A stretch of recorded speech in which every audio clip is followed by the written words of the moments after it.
Vessel of Hatred is Diablo 4's first major expansion, where we will venture far into the dense jungles of Nahantu. It's an ancient place with a deep connection to the spirit realm, and it's here that we find our new class.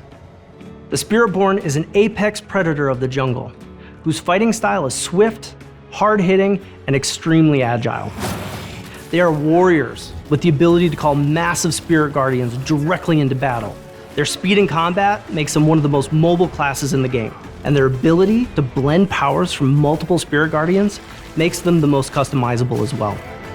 So without further ado, let's take a look at Diablo 4's all-new class, the Spiritborn. There's a whole story to tell with these spirit guardians. It's a class that's so rooted in the world of Nahantu. They're able to connect with the spirit realm in a way that no other people have. You call the spirit guardians into battle with you. They infuse all of your skills and you channel and fight alongside them.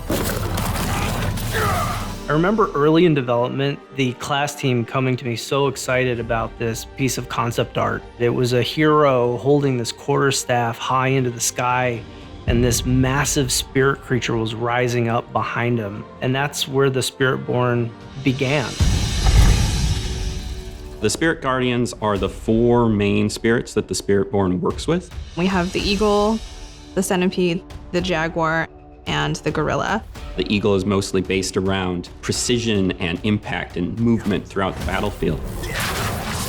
They're really good at taking down priority targets and getting in and out of combat. With the centipede, a lot of that is about crowd control. You have poison primarily that helps slowly over time kind of take them down and feed that poison into them.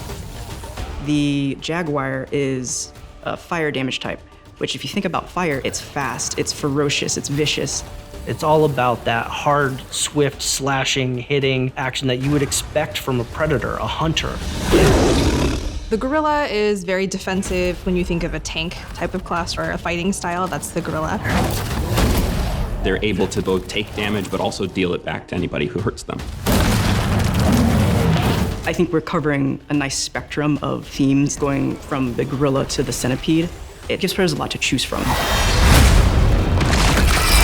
Even though a lot of our powers are inspired from many classes that we've seen across the franchise, we really felt it was important to do something new. The Spiritborn's playstyle is very unique because it's got the speed and the agility of the rogue, but it's also physically brutal, just like the barbarian, and that's all layered with these fantastical effects, very similar to the sorcerer.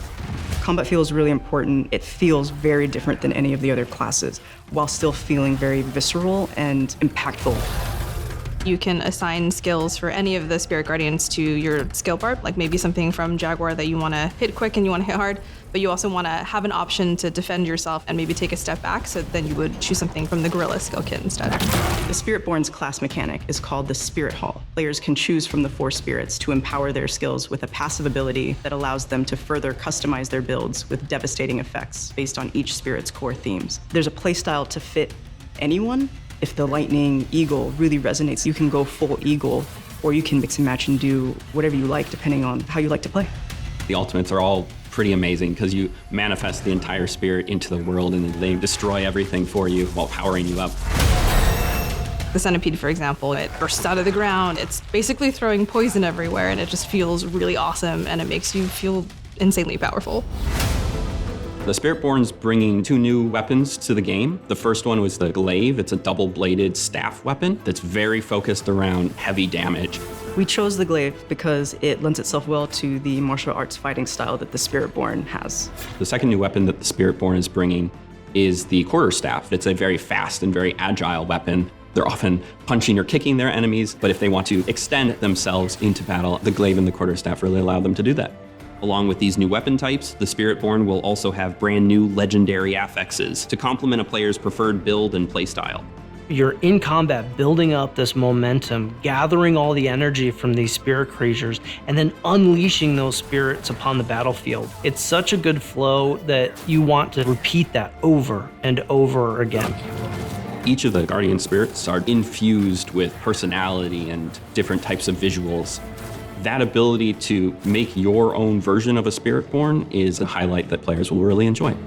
As you see more of the story and understand why the ancestry and the spirit guardians are so important to Spiritborn, seeing that tie-in a very unique new way is going to be an exciting thing for players to experience.